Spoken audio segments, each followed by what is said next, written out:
제가 이제 말씀드린 걸 잘 따라 주셔야 됩니다. 여러분 익숙하지가 않기 때문에 그렇습니다. 우리 주일학교 친구들 있죠? 청년부 제외하고 중고등부까지 그 복도, 그러니까 중앙통로로 좀 이렇게 가까이 계신 분들이, 부모님들 또 성도님들이 좀 나올 수 있도록 해주십시오. 요즘 많은 교회들이 다음 세대들 자녀들에게 신앙 개성이 잘 안 돼서 세대 통합 예배를 신설을 해서 드리고 있습니다.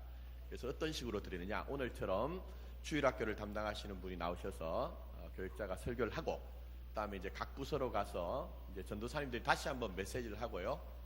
그다음에 오늘 성탄 주일 연보를 하고, 선생님들이 올라가셔가지고 각자 맡은 어린이들 한 명 한 명을 중앙 통로로 나오세요. 중앙 통로로 뒤로 가지 마시고, 자 빨리 신속하게 도와주셔야 됩니다. 그래야 여러분 질서 있게 선생님들이 또한 도와주시기 바랍니다. 중앙 통로에 다 서기 힘들면은 좀 이렇게 흩어져도 됩니다. 빨리 교육자들 도와주세요. 가만히 계시지 마시고. 아니요, 그대로 계세요. 자, 자, 나왔습니까? 자, 우리 각 부서의 그 지도 교육자들, 선생님들이 각 부서에 이미 다 준비가 돼 있을 것 같은데요. 우리 나갈 때 우리 큰 박수로 성도님들이 여러분 축복해 주시면 감사하겠습니다. 나가시기 바랍니다. 각 부서로, 각 부서로 나가시기 바랍니다. 자, 이제 저를 보셔야 됩니다. 저를 보시기 바랍니다. 그래서 세대 통합 예배를 제가 말씀드렸는데, 예배를 드릴 때 지도 교육자가 나와서 또 교육부 교육자가 나와서 설교를 하고 각 부서로 가서 다시 이제 활동을 하는 식으로 그렇게 예배를 합니다. 자, 오늘 이제 성탄절입니다. 성탄절인데, 오늘 전도사님이 이제 선물에 대한 얘기를 하셨어요. 선물에 대한 얘기를.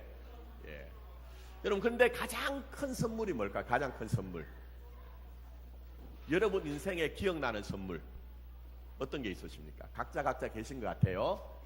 근데 제가 생각할 때는 우리 인생의 가장 큰 선물은 사람입니다. 사람이에요. 제가 일일이 다 말씀드리지 않지만 여기 계신 여자분들 중에 아이를 낳아보신 분들은 어느 날 내 몸 안에 태동이 느껴질 때, 그때 굉장히 신비하죠. 그런 어떤 느낌들. 또 그 기다렸던 아이가 상고를 겪으면서 내 품에 안겼을 때 정말 그 아이가 선물이라는 그런 느낌들이 있잖아요.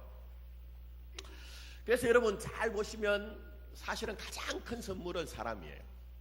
우리가 지금 이 자리에 서서 이만한 인생을 사는 것도 나 혼자만의 실력은 아닙니다. 수많은 사람들을 만났고 그 선물로 주어진 사람들과의 인생의 사건과 사연 속에 연단이 되어서 이 정도 믿음, 이 정도 인생의 깊이와 넓이와 높이를 가진 사람이 된 것이죠. 이게 굉장히 중요합니다. 제가 아이의 예를 들었습니다만 한번 잘 생각해 보시면요, 우리가 어떤 한 사람을, 귀한 사람을 만났을 때 내 인생이 얼마나 귀하게 바뀌었는가 하는 것들을 좀 돌아보셨으면 좋겠어요. 때로는 선물로 주어진 어떤 한 사람 때문에 그 사람의 인생의 방향과 목적과 목표와 내용이 바뀌는 것을 볼 수가 있습니다. 여러분들 혹시 아시겠지만 아주대학교의 그 병원의 외상센터에 이 시대에 아주 의사의 전형이라고 할까요? 그런 분이 한 분 계시죠. 누굽니까? 이국종 교수님. 근데 제가 어느 날 이분이 자기 인생 얘기를 하는데요, 제가 듣다가 콧날이 시큰해졌어요. 무슨 얘기냐면 이분이 사실은 어린 시절 아버지가 6.25 참전용사인데요, 지뢰를 잘못 밟아가지고 한쪽 눈을 잃고 팔다리를 다쳤어요. 그래서 2급 이제 국가 유공자가 됐어요. 근데 요즘은 이제 우리나라가 참 좋아졌습니다. 제 동생도 2급 국가 유공자이지만요, 제 어릴 때만 생각해도 상용사들은요 인간다운 취급을 받지 못했습니다. 사실 국가를 위해서 그렇게 희생했음에도 불구하고 손가락질과 조소와 조롱을 받고요, 심지어는 그 자녀들조차도, 제가 이게 좋은 말이 아니기 때문에 쓰기는 싫습니다만 그분이 들었던 말을 그대로 옮기면은 병신의 자식, 병신의 자식이라는 소리를 들으면서 그렇게 자랐다는 거예요. 얼마나 여러분 마음의 생채기를 가지고 있는 그런 것으로 성장한지 우리가 다 가늠이 되시죠. 근데 이분이 중학교를 올라가서 축농증이 너무너무 심했대요. 근데 동네에는 조그만 병원에는 도무지 그 축농증을 해결할 길이 없어서 한참을 걸어서 큰 병원을 가면요, 그때 이제 국가에서 준 뭐 카드가 하나 있는데 그걸 보여주면 이제 혜택을 좀 받는 것 같아요. 근데 그 큰 병에서 간호사들이 얼마나 멸시를 하는지 뭐 그런 이제 일을 당했다는 거예요. 그러니까 이 사춘기의 청소년이 정말 어떤 면에서는요, 인생이 어그러질 만한 어떤 이유가 충분히 있는 거예요. 자, 그런데 이 이국종이라고 하는 이 청소년이 어떤 한 병원을 갔는데요, 그 의사는 전혀 다르더래요. 그 카드를 내밀고 진료를 받는데 아주 따뜻한 미소를 지으면서 그 카드를 보고 하는 말이 뭐냐면은, 너 참 아버지가 자랑스럽겠구나, 너 참 아버지가 자랑스럽겠구나, 그런 얘기를 했다는 거예요. 그러면서 올 때마다 나중에는 이제 진료비도 받지 않고 머리를 이렇게 토닥여주면서 하는 얘기가, 너 공부 열심히 해라, 공부 열심히 해라, 그리고 훌륭한 사람이 되라고 격려를 했다는 거예요. 그분의 이름이 이제 이학산, 명찰을 보니까 이학산이란 그런 이름을 가진 외과 의사였다는 거예요. 여러분 한번 생각해 보시오. 상위용사의 자녀로서 사실은 찌들어지게 가난한 이 국종이라는 이 청소년, 얼마든지 인생이 망가질 수가 있거든요. 근데 그 이학산이라고 하는 한 분의 의사를 만남으로 말미암아 이분의 삶이 완전히 바뀌어진 거예요. 여러분, 제대로 사람 하나 만나면요, 제대로 사람 하나 만나면 인생이 변하게 됐습니다. 제가 상담 현장에서 보면 참 아프게도 깨어진 가정이 참 많이 있어요. 뭐 제가 요즘은 목회 전념을 하느라 상담을 이렇게 깊이 관여는 하지 않지만, 근데 희한한 게 하나 있습니다. 분명히 저 정도 가정이 되면 문제가 있을 것이라고 생각하는 가정인데요, 아이들이 똑바로 자라난 아이들이 있어요. 왜 그런지 아십니까? 부모 중에 한 명이라도, 형제 중에 한 명이라도 똑바른 사람이 있으면요, 그 가정의 아이들이 똑바로 되더라고요. 또 목회를 하다 보면 그렇습니다. 교회가 여러분 사람들이 사는 곳이고 또 인생의 사연과 사건과 다 그런 것들을 가지고 오는 그런 우리가 특 아닙니까? 그러니까 때로 문제가 참 많을 수가 있어요. 그런데 제대로 된 사람 한 사람만 있으면 그 부서가 살고, 남전도회가 살고, 여전도회가 살고요, 심지어는 교회가 살아나는 일들을 보게 됩니다. 제대로 된 사람이 우리에게 중요한 것이죠. 자, 그런 의미에서 우리 옆에 분 보시고 한번 얘기를 해봤으면 좋겠습니다. 자, 제대로 삽시다. 근데 옆에 분 보시면서 제대로 사십시오 이러면 안 됩니다. 그러면은 너는 제대로 사냐 이러면서 멱살 잡을 일이 생깁니다. 그렇지 않겠습니까? 자, 다시 한번 제대로 삽시다. 맞습니다. 제대로 살아야 됩니다. 자, 그런데 여러분, 제가 말씀드린 사람이 가장 큰 선물이라고 했는데, 이 땅에 있는 오고 간 수많은 사람들 가운데 제일 큰 선물로 오신 분이 누구시죠? 예수님입니다. 오늘 전도사님이 설교를 충분히 하시기 때문에 제가 길게는 설명드리지 않겠지만, 예수님 오시기 전에 모든 사람은 죄에 갚은 죄의 삭선 사망이라는 법칙을 벗어날 수가 없습니다. 그래서 고단하고 피곤하고 하면 할수록 문제가 오고, 결국 죄 가운데 태어났다 죄 가운데 살다가 죄로 인하여 심판받는 인생이 됩니다. 그러나 주님으로 말미암아 우리는 더 이상 죄와 사망의 법이 아닌 생명의 성령의 법 아래 하나님의 나라로 생명으로 살 수 있게 된 거예요. 여러분, 이게 얼마나 큰 사건인지 모릅니다. 자, 근데 오늘 본문 말씀 다 보지 못하지만 아주 중요한 장면입니다. 사실 한 절만 읽었지만 사장 전체는 성경이 다 중요하지만 정말 중요한 부분입니다. 여러분이 한번 눈으로 한번 보시기 바랍니다. 눈으로 한번 보시면 이제 4장 도입부에 어떤 사건이 드러나죠? 예수님이 광야에서 며칠 동안요? 40일 동안 시험 받는 장면이에요. 이거 그냥 주어진 게 아닙니다. 광야라고 하면 이스라엘 백성들이 실패했던 자리예요. 하나님이 놀라운 은혜를 주셨음에도 불구하고 원망하고 불평하고 불신했던 그 자리가 바로 광야예요.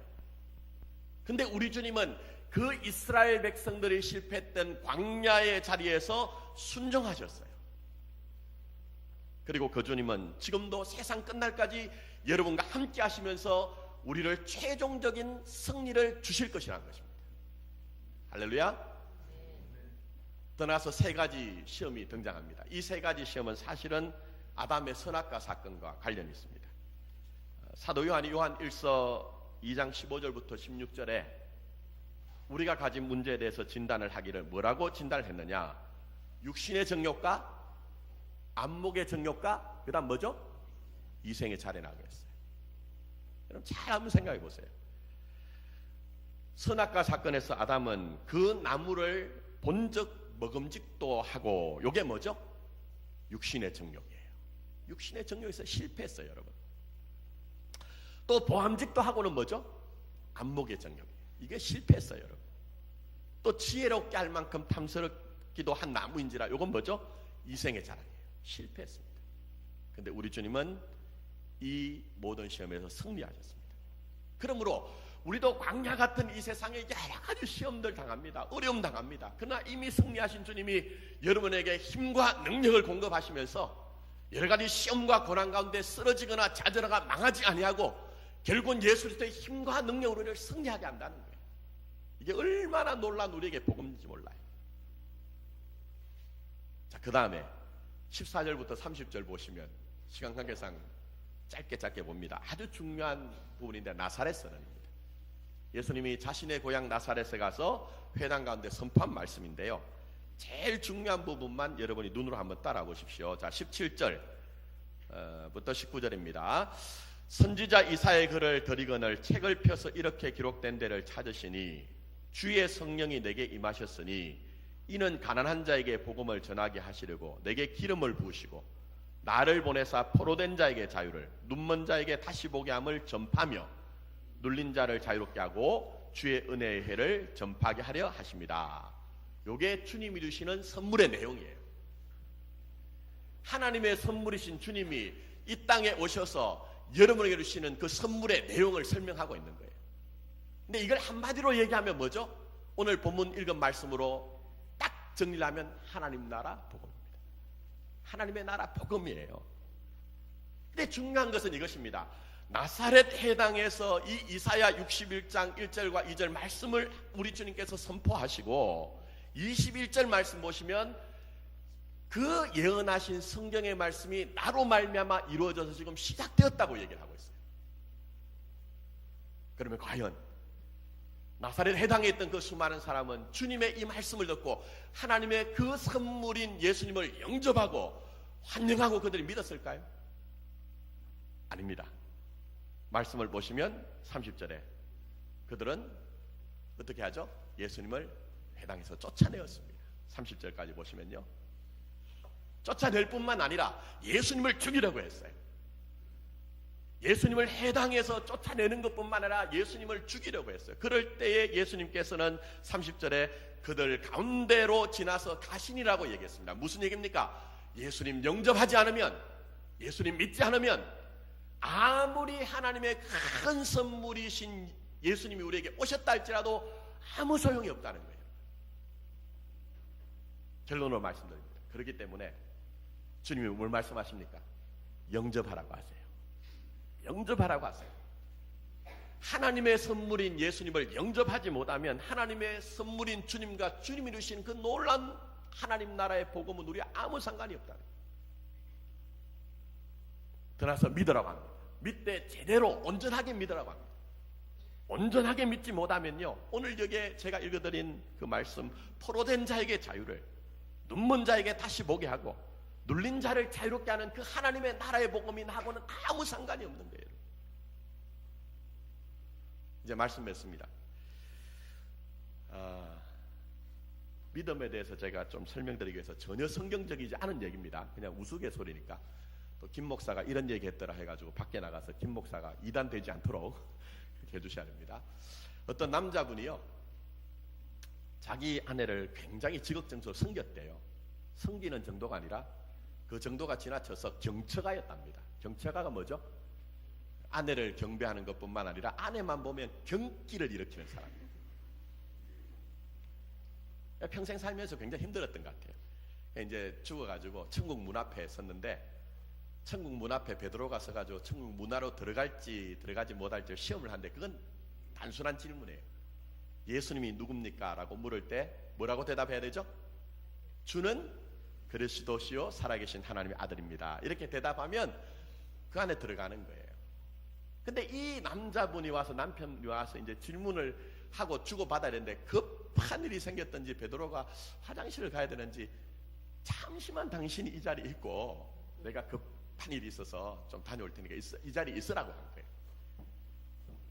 그리고 어쩔 수 없이 이 남편이 잠시 동안 이제 문지기 역할을 하는 겁니다. 근데 그때 보니까 저쪽에서 첫 번째로 온 사람이 누굴까요? 자기 아내가 오는 거예요.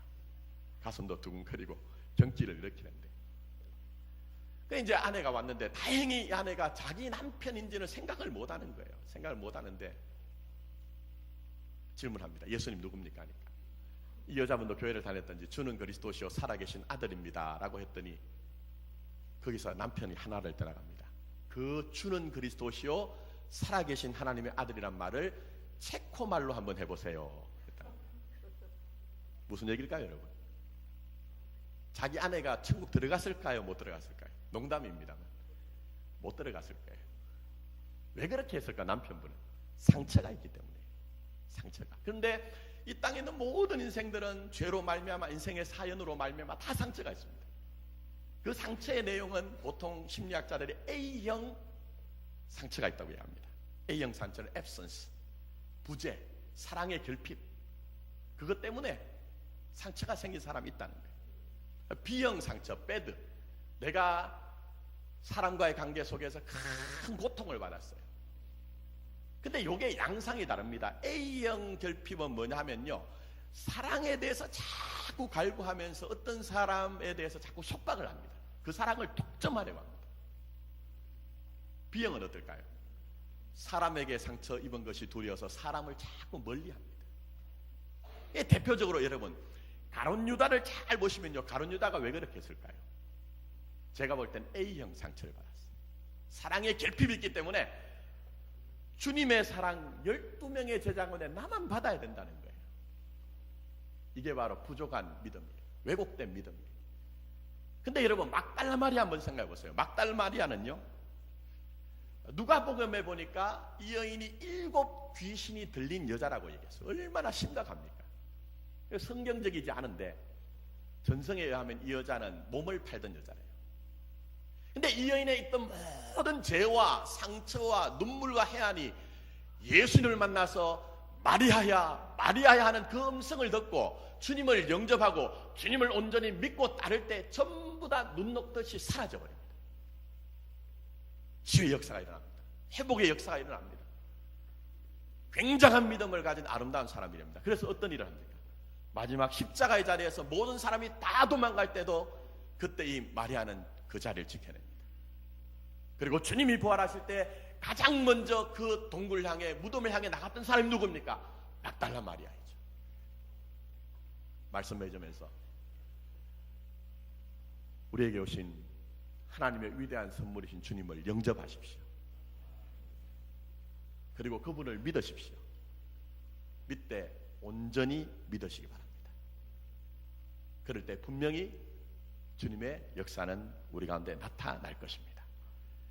정현종 선생이란 분이 방문객이라는 시에서 이런 시를 앞부분에 썼습니다. 사람이 온다는 건 실로 어마어마한 일이다. 그는 그의 과거와 현재와 그의 미래와 함께 오기 때문이다. 이렇게 얘기했어요. 우리 주님 우리에게 오실 때 하나님 나라의 과거, 하나님 나라의 현재, 하나님 나라의 미래까지 전부 여러분에게 선물로 주시기를 원하십니다. 영접하고 온전히 믿어서 주님이 주시는 놀라운 은혜 받아 누리시는 저와 여러분 되기를 예수님의 이름으로 축원합니다.